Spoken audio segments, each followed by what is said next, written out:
অবৈধ গ্যাস দিয়ে রান্না করলে এতে করে ইবাদত কি আল্লাহর দরবারে কবুল হবে? অবৈধ গ্যাস বা চোরাই গ্যাস লাইনের গ্যাস দিয়ে যদি রান্না বাড়া করেন তাহলে সেক্ষেত্রে আপনি যেই খাবারটা খেলেন সেই খাবারটা তো হালাল খেয়েছেন, পাতিলের ভিতরে জিনিসটা তো হালাল, ঠিক আছে, কিন্তু যেই গ্যাসটা দিয়ে আপনি রান্না করলেন গ্যাসটা তো চোরাই গ্যাস, তাহলে আপনি চোর হলেন, চুরি করলেন। এটাও উপার্জন, হারাম উপার্জন যদি হয়।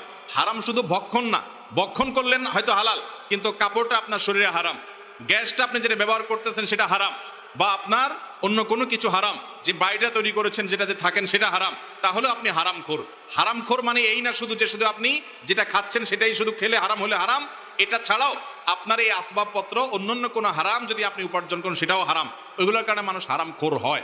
অতএব যদি অবৈধ কোনো গ্যাস লাইন ব্যবহার করেন তাহলে সেক্ষেত্রে আপনি হারামখোর এবং হারাম খাচ্ছেন, আর হারাম খেলে তার দোয়া কবুল হয় না, ইবাদত বন্দেগী কবুল হয় না।